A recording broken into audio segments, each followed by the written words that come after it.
Alligator Alcatraz on Friday afternoon, where things looked quiet. On Thursday, operations appeared to be winding down. This after a federal judge ordered the detention center be dismantled. The Department of Homeland Security says it's complying with the order and moving detainees to other facilities. A new report from the Associated Press shows Florida taxpayers could be on the hook for $218 million spent by the state on the facility. It could cost another $15 to $20 million to shut it down and another $15 to $20 million if the state is allowed to reopen it. It was not a good use of taxpayer dollars. It could cost, to the top of about $240 million for the 2 months that they were operating. I take a couple weeks off from the show, and they closed down my favorite club in town. Florida's hottest club is Alligator Alcatraz. Comedian, or is it comedian? What do we say? Oh, do not. Is that Canadian? It's like actually, Montreal? It is. It's comedian because I tell jokettes with my vaginese. So, comedian. Comedian. Comediana. Is it the feminine? The feminine comediana? It's court jester. Comediano would be the masculine. Comediano. Comedian. Yeah. Court Justine. And if you're my ex, it would just be manic disaster. But you pick whichever one that you're into. And in Miami, we pronounce it Brittany Brave. I believe it's pronounced Brave. Legitimately, my kindergarten teacher in West Kendall said Brittany Brave when she did roll call. And then I had a reminder that I have the whitest name ever. I sound like a Proud Boy. Hashtag because Miami. You look like a Proud Boy, too. Actually, you look like an escaped Alligator Alcatraz prisoner. First That's off, what you look like okay, in that I thought this was stylish. It's very stylish. Thank you. I didn't know that they had in-house hair and makeup at Alligator Alcatraz either. They don't have food. And I love your hat, and we will talk about that later. But first... That's first. That's sigh. Yes, loud sigh. That's what I needed after 2 weeks. I just did a Kegel. A Kegel, or is it a Kegel? It's a Kegel. It's a Kegel? I do them I've been doing them this entire time. Comedian. Yeah. My vagina sounds like the doors from Law and Order. Clunk, clunk. We can say that now. So I've been saying this a lot on this program, and it bears repeating because I think it's true. And if it's not, I'm sure the commenters below will chime in. They will. But the enduring message here of this era, this golden age of grift, through the demagoguery, through the hatred, the misogyny, the homophobia, the transphobia, the anti-Semitism, through all of the quackery, the death of expertise and professionalism, the anti-science that has hijacked the country, the proliferation of guns, through all of it, the ultimate takeaway from this era is it is just a heist movie. These guys they don't believe in anything. They're not ideologues. They are just Hans Gruber. Exactly. In Die It's just Hard. like Die Hard. It's just Die Hard. They're not. It's all this horrible shit that I just told you about. The death demagoguery is a distraction from the robbery that's taking place. They're just buying their time. You have the President of the United States just generated $5 billion with a B dollars in imaginary coins, in crypto assets this week. What are we talking about? So for the Epsteinth time, this is just the golden age of grift. This is all this is about. And to that end, Alligator Alcatraz, I resent that we even call it that because it was talk about demagoguery. Like, this was just a fucking grift, okay? Analysis by the Associated Press shows that Florida has signed at least $405 million in vendor contracts to build and operate the facility, which officials initially estimated would cost at least $450 million a year to run. And now at least $20 million, $50 million is gone, just gone in the 8 days it took to build it and the 2 months or so that it was running. To talk about it, pause, guys. Katie, I didn't confirm. What is your new title? How do I introduce you? Say independent journalist and trial lawyer. That works. Journalist and trial lawyer. No affiliate with anything. I shouldn't. Okay. No, I mean I can drop a gratuitous plug for the YouTube channel somewhere. Sure. But Okay. that's fine. Okay. Yeah. 5, 4, 3, 2, 1. To dive into it all, independent journalist and trial lawyer and friend of the show, Katie Fang is joining us. Katie, where do we begin? I mean, obviously the decision has been made to, apparently for the time being anyway, to wind this operation down and shut it down. But that don't get us our money back, does it? Where did the money go? No. And by the way, let's be clear, the grift didn't just start with Alligator Alcatraz, which is essentially a concentration camp smack dab in the middle of Big Cypress Preserve. It started before 2023 when Ron DeSantis mysteriously plucked some bullshit emergency out of the air to justify the grift that you're talking about, Billy. And, you know, I call it POP, P-O-P. It's profits over people. It's public POP, private POP, public-private partnership POP. I mean, you name it, it's POP. It's always profits over people. And we see it now wholesale to the tune of, $250+ million. I mean, I don't know if they think that they're going to get some type of slap on the back and a good job, boys, because you came in under the $450 million estimate. But we all know that but for a very smart federal judge putting this shit to an end, it would have kept on going and that bill would have kept on getting higher and higher. So where did the money go? Because clearly there was no RFPs. They didn't put it out to bid to get the best deal for these services. Did they just go right to their donor list to find people? Were some of these sort of shady fly-by-night new companies? Like, where did the money go? Yes, and yes. There were. I mean, where do I mean, can we finish the show now? I mean, you solved the mystery. It's like we don't need Scooby-Doo anymore. I mean, right now we know that people that were giving money, people that started businesses just a month before Alligator Alcatraz was launched, businesses that are offshoots from those that have had litigation issues, criminal investigations, because they were giving money to the DeSantis campaign, to James Utmaya, the current Florida Attorney General. Those companies, because of this pay-to-play scheme, were able to make money off of all of us as Florida taxpayers. And the thing is, a dollar is a dollar. A dollar doesn't know a political affiliation unless it's being used in a pay-to-play scheme. Let's talk about this headline of the Miami Herald. Alligator Alcatraz contractors have links to allegations of fraud and price gouging. Who vetted these? What is this? I really held out hope that they were angels on earth. I really held out hope that they had integrity, but... Oh, you mean the people that helped open up the concentration camp? Yeah, I just want, benefit of the doubt. I'm kidding, obviously. Who the hell are these people? Who are these companies, Katie? So these are companies like ARS. So let's kind of like tick off of ARS, right? So ARS is Access Restoration Services, Billy. And in 2022, this is why I'm saying that this grift began before DeSantis declared his bullshit emergency concerning, quote, unauthorized illegal immigrants flooding our state. ARS began giving money as far back as 2022. So we know that it started with at least $100,000 back in 2022, and now it keeps on graduating every year with a $50,000 more.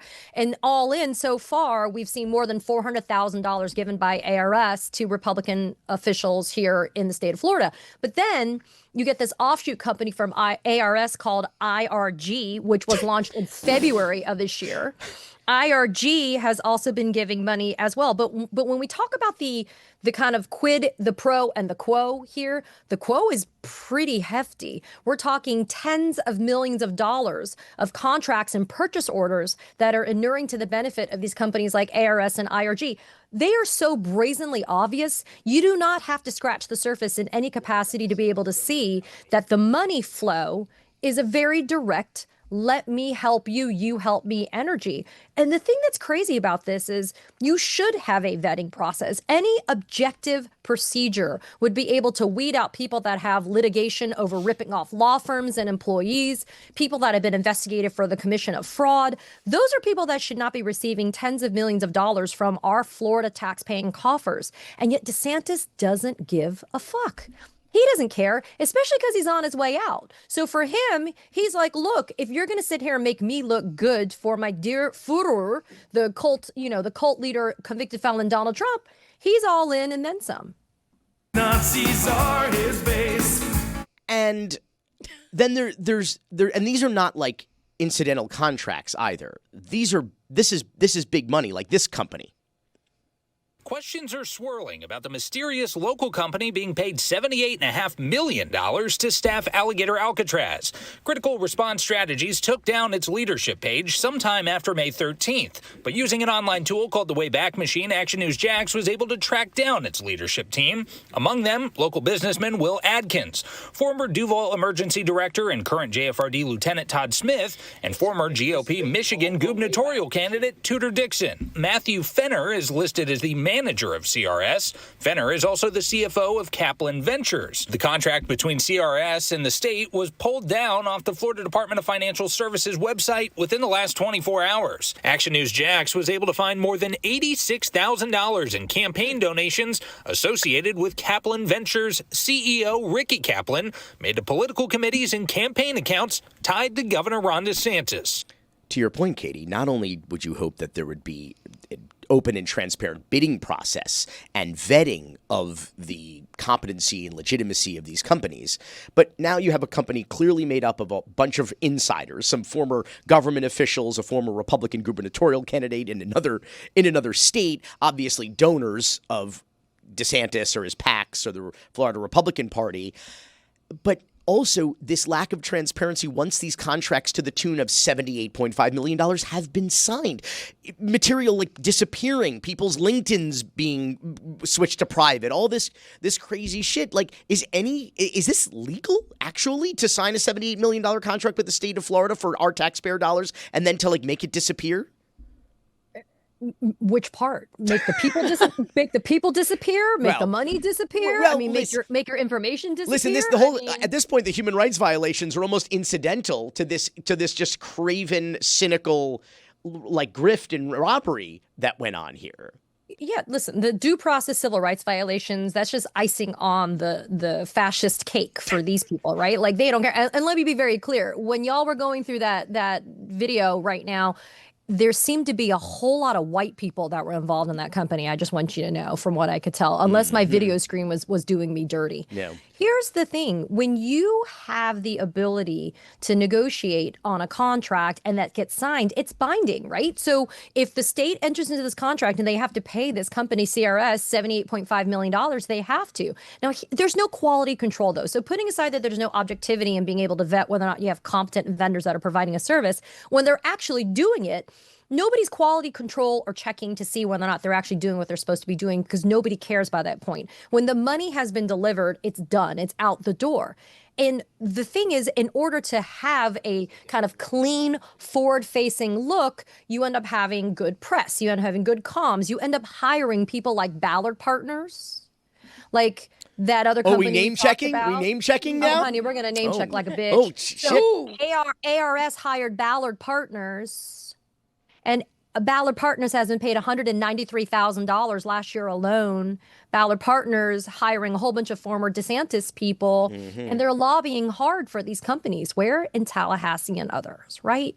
I mean, it's not just this one-way kind of energy. It's the total, you scratch my back, I scratch yours. And hey, by the way, we'll have a whole back-scratching orgy going on with everybody helping everybody out, but it all costs money to enter the game. So it goes both ways. But enough about Andrew Gillum. So Katie, Lord. Sorry. Hey. We can say that now. Back You're scratching goddamn orgy. right, meatball. Back scratching orgy. I thought we were talking about Epstein. Another thing I've been saying for many, many years in this program, even before the state started building concentration camps in the middle of the swamp, with stolen land, incidentally, from Miami-Dade County, I've been talking about this kind of quarter-century mission by the Republicans, really starting with Jeb Bush. Please clap. To privatize, subsidize, and brutalize. It started with the education system and has continued into almost every facet, including now, obviously, prisons and law enforcement. But you privatize, businesses and services that were ordinarily done by the government. You subsidize them, of course, with our tax dollars. And then you brutalize. Well, how do you brutalize? A lack of transparency, because a private entity is not subject to public records laws under the state. So now that a government entity isn't doing it, they don't have to be transparent. They don't have to necessarily have the kind of hiring standards this is why you see a lot of charter schools getting shut down, because they have literal child molesters being hired at their schools, and brutalize. In this case, now that we have concentration camps in the great state of Florida, literally brutalizing people and violating countless of their constitutional rights. But somebody could have helped stop this. And I want to talk about that before we go, Katie. Let's hear from, after this federal judge made the decision to shut down Alligator Alcatraz, Miami-Dade Mayor Daniela Levine Cava had this to say out front of the concentration camp. I'm here at Alligator Alcatraz, and we are uplifting the courageous decision of Judge Williams from yesterday that orders the state and the federal government to bring no new detainees and to shut it down within 60 days. I'm so grateful. I'm grateful to the judge for being so diligent, recognizing the threats to our beautiful natural environment. I'm so grateful to the Miccosukee tribe who've always fought for this area. And I'm grateful to all of the advocates and activists who've called attention to these issues, not only to the environment, but to the humanity. So thank you everyone for your advocacy, and let us hope and pray that this decision continues to move forward. Is it me, or was Daniela Levine Cava, who is the CEO of Miami-Dade County, a defendant on the opposite side of this lawsuit? What am I missing here, that she's out here celebrating that she lost the lawsuit? What is happening? Yeah, so that's what's so wackadoo about that social media clip there. So the Friends of the Everglades, the Center for Biological Diversity, they were the original lawsuit that was brought against not only the DeSantis administration, but the Trump administration for the construction and the operation of Alligator Alcatraz. And a lot of people, Billy, poo-pooed this lawsuit initially because they were like, oh, it's about the environment. No one cares. Well, a lot of us care. And a lot of us, including the federal judge, Kathleen Williams, said, no. And that is the case that ended up having Alligator Alcatraz shut down and dismantled. In that lawsuit, though, there was an additional defendant, Miami-Dade County. And the mayor, Daniela Levine Cava, was adverse. She was on the opposite side of this case, of the litigation, from the Friends of the Everglades and the Center for Biological Diversity. So what's absurd is, and let me be very clear, as a lawyer, you advocate for your client. And the Miami-Dade County has the entire office of the county attorney's office to be able to handle its litigation.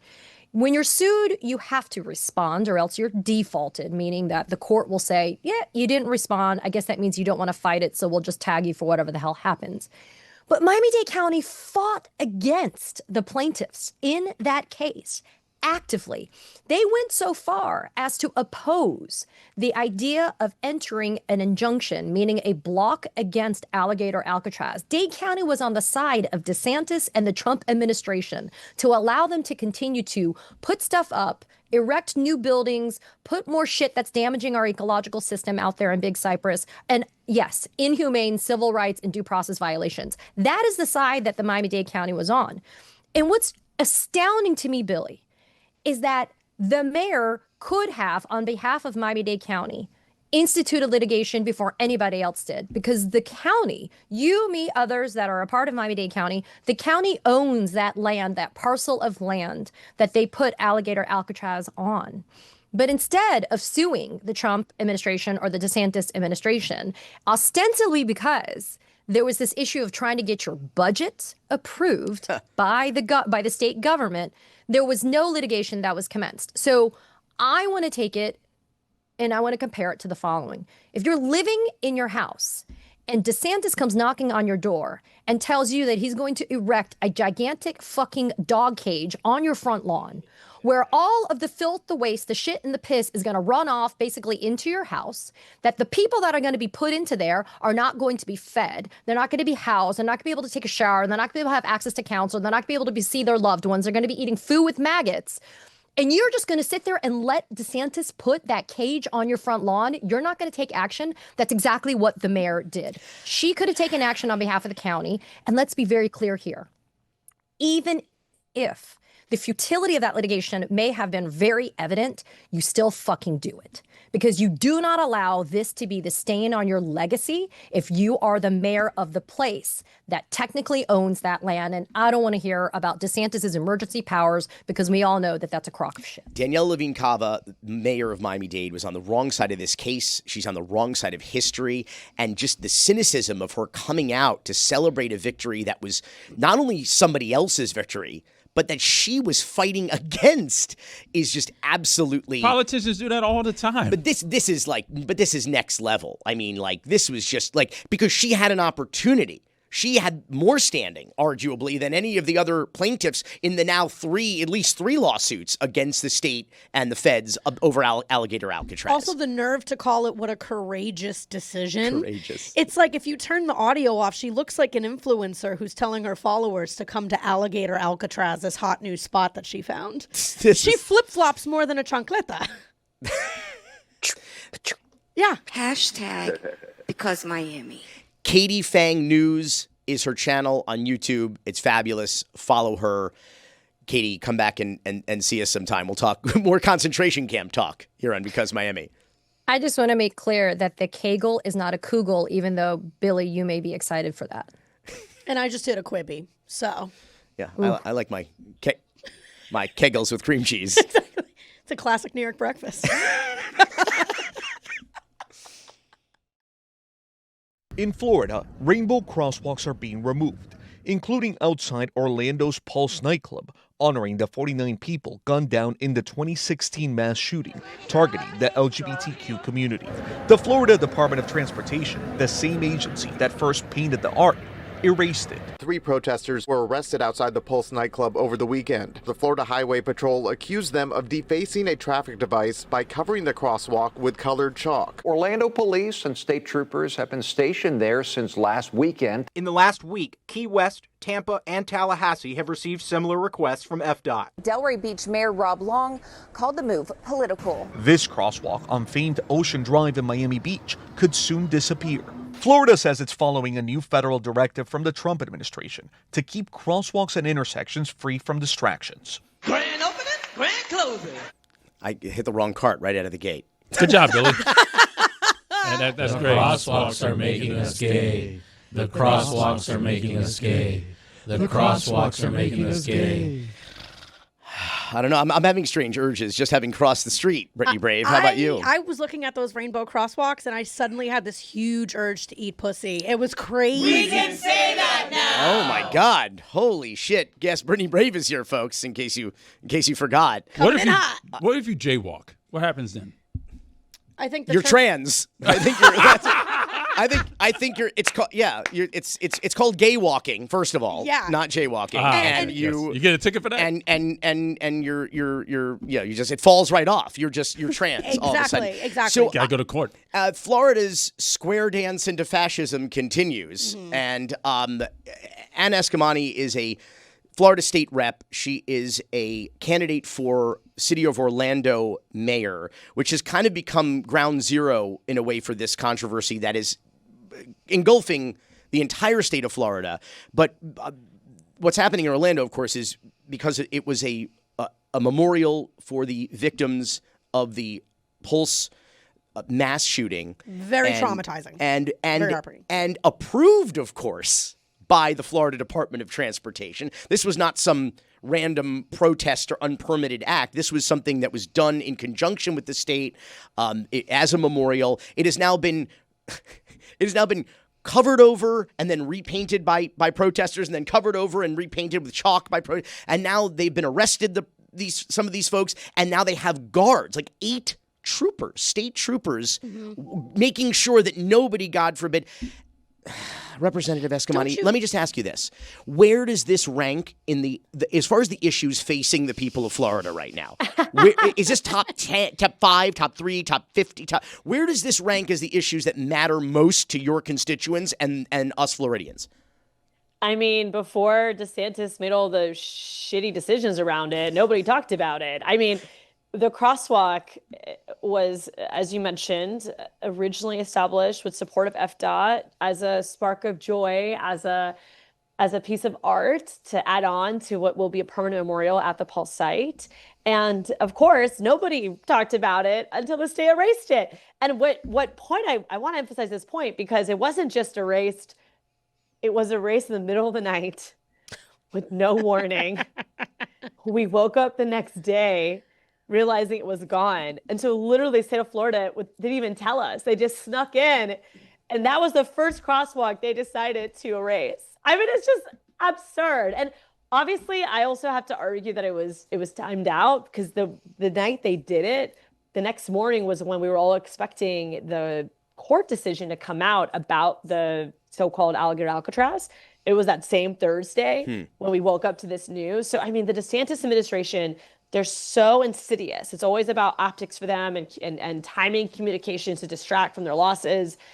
Just like the most recent announcement about vaccines, right? I mean, they're always coming up with ways to deflect and distract. And this was one of those examples. Why do they always do this? Why do they always do it under the cover of night and at midnight, do these stupid, ridiculous things? It almost kind of sounds like they're really terrified of these gays and these allies. They're like, oh, we're going to do this in the middle of the night. The crosswalks are making us gay.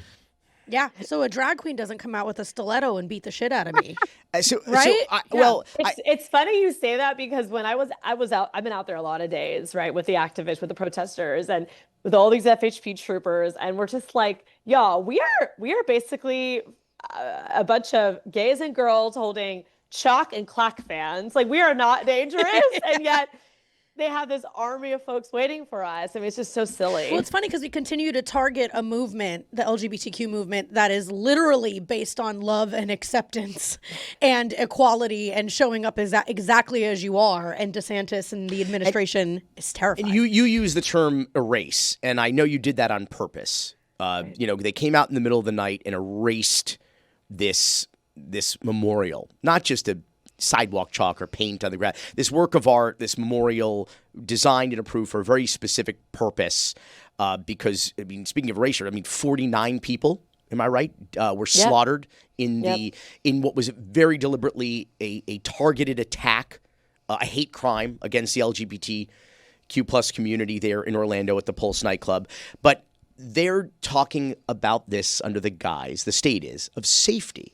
This is what they're saying. So, because this is going to make it, because these are distractions is what's happening here. So silly. Yeah. I mean, the data speaks for itself that decorative crosswalks increase public safety. It helps remind drivers that people walk here. And so you look out for them more proactively. It also increases walkability in general, because if you are expecting to encourage someone to walk in the hot sun upwards of a mile, if not more, to get from point A to point C with the B as the walk in the middle, then you have to give them interesting things to look at, interesting things to see. And these decorative crosswalks have played a part in supporting local artists and increasing safety, but also increasing walkability, which apparently all these Maha folks I thought wanted more people to exercise and walk.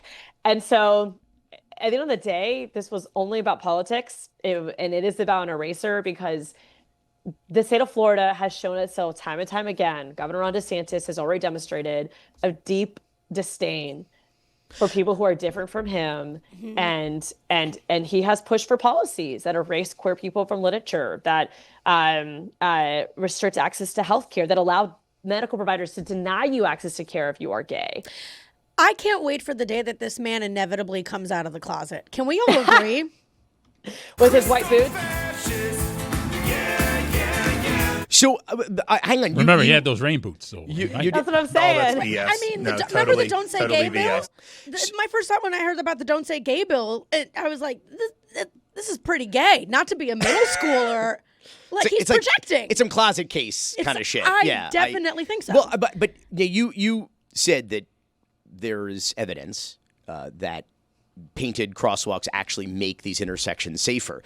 From 2022, a Bloomberg Philanthropy study found that there is a 50% drop in crashes involving pedestrians or cyclists in the U.S. and a 27% increase in drivers yielding to pedestrians in areas where asphalt art was installed. So 50% fewer that's not incidental. No. I mean, there's a lot of your fellow politicians who would be thrilled to win an election with 50% of a vote. I mean, that's a pretty overwhelming. I mean, that increases public. That's like off the charts. Yeah, but Billy, what you're forgetting is the very important and legitimate statistic that rainbow crosswalks also increase desires for homosexual makeout sessions by 120%. Obviously, that's the statistic. Yeah, don't forget that made up stat. Yeah. Exactly. I mean, I'm looking at her beautiful earrings and all the rainbow colors. I'm having feelings right now, not to make it inappropriate, but that's how simple this is. No, they need to stop this because they want to stop people getting rear-ended at these intersections. Exactly. No.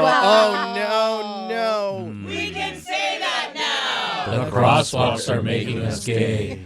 The crosswalks are making us gay. So That's also a great snippet from Lady Gaga's new album. Also, in terms of public safety here, how many armed guards are there now at this intersection? Guarding a crosswalk. Stopping people from sidewalk chalking. Not National Guard. What is happening right now? I mean, I have to tell you, there's been some really important commentary around the police presence because there was not ever this much police when it was a gay club to protect those who were celebrating and to protect those. Right. And so it's just such a sad contrast of all the resources to protect a crosswalk from being chalked compared to no resources to protect LGBTQ plus people who are overtly targeted for who they are and who they love at places like nightclubs. So it's been sick to see. I wonder what's really going to be more. I wonder what's going to be more dangerous in our classrooms for our kids at this point: guns or crayons. Well, we have to get the AR-15s into classrooms, and those vaccines out of the classrooms is what we really need to do here in Florida. They're not just good news. They're not just trying to erase the LGBTQ plus community. They're also doing this. 2 pastors were arrested by St. Pete police and are charged with obstruction and hindering traffic. Reverends Andy Oliver and Benedict Atherton Zeman learned FDOT crews were targeting the Black History Matters street mural in front of the Woodson African American Museum in St. Pete. They arrived and began to pray on top of it. Part of my vows that I took as part of my ordination and my baptism is to resist evil, injustice, and oppression. We have the values of interdependence, of love, and I really couldn't just stand on the sidelines. I had to kneel in the street. Can I say something? Please. Those 2 mugshots of those 2 pastors, the one on the left, the one on the right looks like the one on the left after an episode of Queer Eye. Can we just agree? I mean, his hair is gel. Oh, yeah, look at that. Right? Like, I thought that was like the same man who just like had a glow up in prison. Because he got rear-ended when he no. We can say that now. They're coming all over the place. Representative, why? What are we doing? And this is in front of like a Black History museum. This wasn't just a random street that they just like kind of threw this mural on. Like everything's kind of thematically appropriate here. Like, South Beach, we have one which is like probably one of the most gay friendly communities historically in the world. And here, what else do we have to make disappear now? Other than children and their vaccines? I think women are next. I think it's over for us. I think. Well, that was a long time ago. That was predestined when they that still ship got black sailed. people. That ship sailed. That's true. Yeah, when they banned abortion in Florida. I mean, I think, first of all, like much love and gratitude to our faith leaders who are showing up in solidarity. Reverend Andy in particular, I've known him for a long time, and I think this is a space for more faith leaders to step up, whether it's on immigration, whether it's on inclusivity and so forth. So I'm grateful for the leadership on that. But I also want to acknowledge that the DeSantis administration, their intention is to erase communities and topics they don't like. But because of First Amendment concerns, they have to remove all the decorative artwork, right? Because they're trying to avoid accusations of content. And so I think it's important to note that their intention is to go after specific content. That's where they're targeting first. But they are getting rid of local artists and, in our case of Orlando, swan murals, all these efforts to beautify our city that we've spent hundreds and thousands, if not millions of dollars on. They are going after that too. And it's a slap in the face to what FDOT used to celebrate. I mean, literally, FDOT gave out an award to Tampa for creative crosswalks for school safety.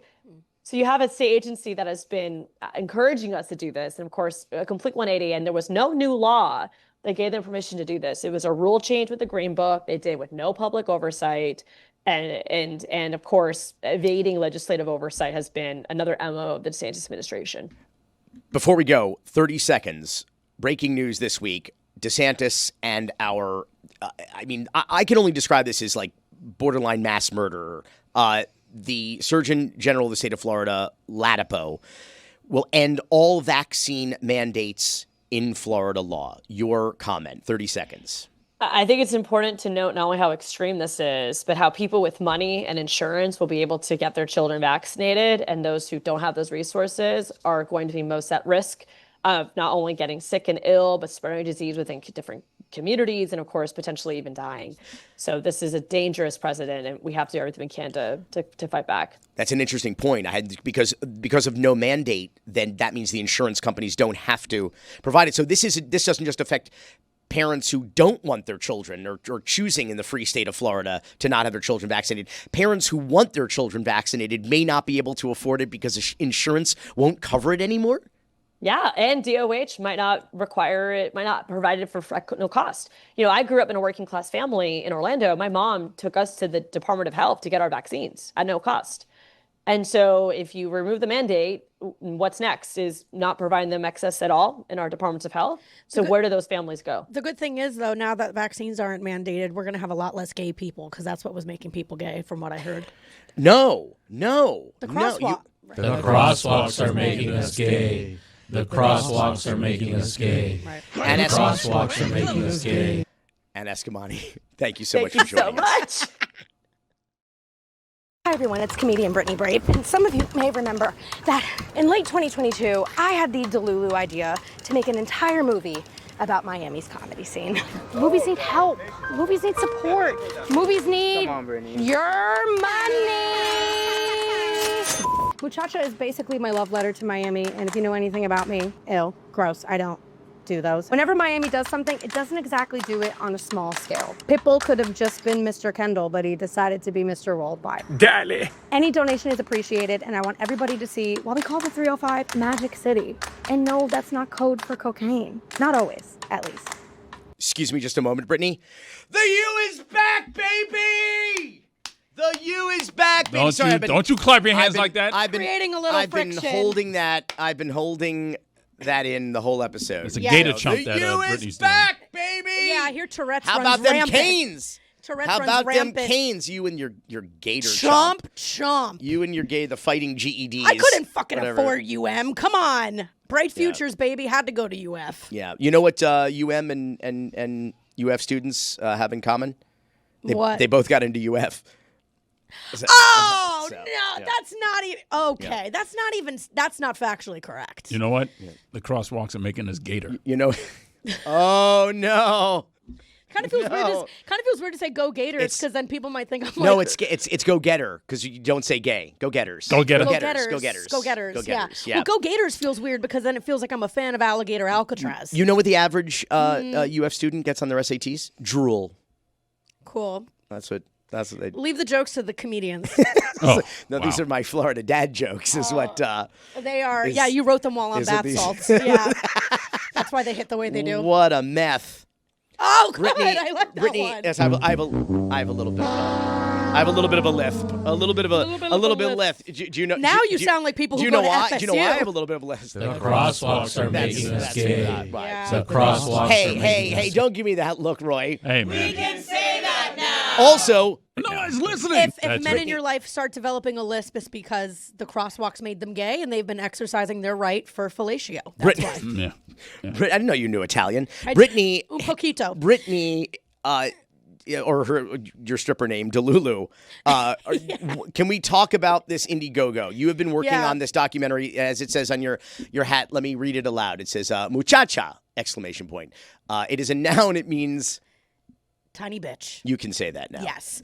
That was one of the first jokes I wrote. But enough about Donna Shalala. Or enough about David Sampson. Little people. You're going to have a mean, lot of just hate keep on letters. going there. You're going to have, I mean, there's going to be dwarf organizations that are going to be coming after you after this episode. Dwarf organizations? Yeah. The Lollipop Guild? Who's going to protest outside? Quite Who's literally. The unions, they're walking off. That's it. Can't even see them. So tell me about this documentary. I started it in 2022. I have never made it. This is my first go at filmmaking, but My first indie go. My first indie go exactly. I wanted to capture what was happening in Miami comedy. Oh, so it's a short film. It's a very short film. Yeah, exactly. It's a short film. It's documentary style. There's live stand-up tapings. There's interviews. There's BTS. There's B-roll. And I said I want to capture something and put my friends in it and make a movie to bring it to the industry if the industry won't come to us. And over the last 2.5 years, we've been shooting, and I have been banging my head in the wall, but we are finally in post-production, and we are raising money to get through. Congratulations. We're done. I have an interest in the form of documentary filmmaking, and so I think I know what a pain in the ass it is and how much work it is, and it is not a surprise to hear 3 years later you still pounding the pavement and working on it in post and in financing. Very, very common. But I'm curious, though, because this is what happens when you're doing a doc or a verite kind of follow doc style thing, and you're trying to document a scene, in this case, the comedy scene in Miami. Yep. Shit changes. So how has it changed? For a while, like, Miami comedy scene was not a thing. Like, you couldn't even really say that, Miami comedy scene. Sure. So, the through line, the thing that we're kind of noticing with all this footage, because we do have characters past, present, and future of Miami comedy. So if you follow the comedy scene at all down here in Miami, a lot of familiar faces. Billy's actually in it too. There's footage of I'm in it? Yeah, when you did my Big Yikes podcast. We Am I in it? Yeah. And I dressed like Ace Roy's Ventura, and I made Billy sit on an inflatable Oh, my couch God. in Broward County. She made me schlep all the way up to Broward! Unbelievable. Well, now I should have been in it. Yes. Because I don't know if you know this, but Roy lives in Oh, that's embarrassing. I'm sorry. Come on now. You should fire him. Whoa. I need the job. Easy. He's going to go scream in the bathroom. Yeah. Exactly. Punch him. Roy! The kind of common denominator that we're finding is that Miami has had a lot of opportunities to have a renaissance with comedy. There's been a lot of booms and then a lot of crashes. So a lot of different moments across the last 10 to 20 years. It's had some heat on it. We had the South Beach Comedy Festival here at one point. That was fun. Super fun. I love that. Comedy Central was involved and produced it. It was Amy Schumer's first big festival look, Joe Rogan's first big festival look. And then we kind of watched the momentum go away because of a lot of factors, because Miami will Miami, and because comedy is still a relatively new thing in this very young, vibrant city. It's hard to pay attention to jokes when you've just got fat asses clapping and Where? Exactly. Where? You see? Where? You see? What are you at? Where? Tootsies? The Tootsies? I'm being silenced. You see? Okay. I'm sorry. Or you have crypto being thrown at you, or corrupt business plans being thrown at you, or bottles being lit on fire. It's not exactly a city it's not conducive conditions for good stand-up comedy. And I think that anybody that takes it seriously has found they need to kind of leave, at least for a little while, to go establish themselves, and then can kind of leave Miami on the back burner, if so. So, which is what you've done. And now you're coming back and you're finishing this documentary. And how do people support it? Indiegogo, Muchacha, Brittany Brave, Google it. At the top of this year, I got a new executive producer on board, Allie Edwards. She's a badass. She's worked on projects for Netflix and HBO and Paramount Plus. And transparently, 2 years ago, you and I had drinks. And I picked your brain, and you were very kind to give me 2 hours worth of advice. And you were like, I don't even know if what you have is a doc, as much as a short, as much as just a special about Miami comedy. But you told me to keep shooting with a couple things in mind. And I gave it to Allie at the top of this year. And I said, am I out of my fucking mind? Do I have anything here? Is there a story to be told? Should I scrap this? The last thing I want to do is scrap it, because I've worked hard on it for the last 3 years. And Allie believed in it. Yeah, and she said, I think there's a story with you. There's a story with these comedians. There's a story with just exploring Miami, because people are so perplexed by our wonderful dystopian tropical paradise that we live in. And she said, there's something here. And so she's been helping me kind of get this thing across the finish line. And we just need a little bit of money to make sure it gets edited and colored and taken care of. Go to Instagram at Brittany Brave. You can find the info there, or Google Indiegogo Muchacha, Indiegogo Brittany Brave. Yes. And you will find it. Brittany, thank you so much for being here. Thank you.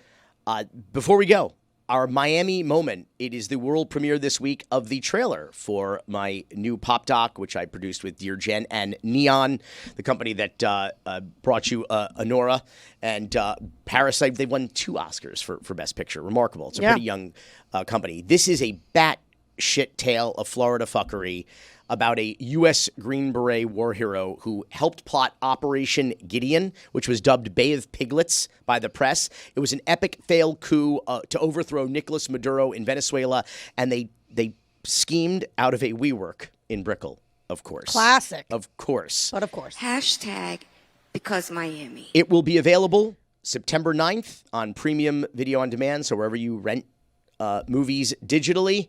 Cocaine's. In May 2020, I was raided by the FBI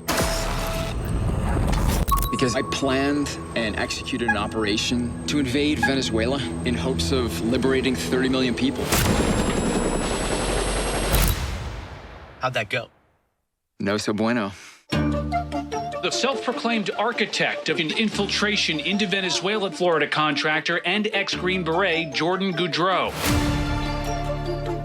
Everybody and their mom was trying to liberate Venezuela back then. We are fighting for 23 years. Jordan made statements that he was in direct contact with people within the administration. Hola, I'm Mike Pence. We discussed the nature of the operation, and I was going to catalyze change of government in Venezuela. I had the military in place. All we needed to do was coordinate. I figured, you know what? I'm good to go. Really? You decided you're gonna save the country? Venezuela is an extremely resource-rich country. Let's suppose that we are interested in that. It was the first business contract I ever signed. So the contract was for $212 million. Who's paying for that? I didn't ask. There'd been camps set up with training going on.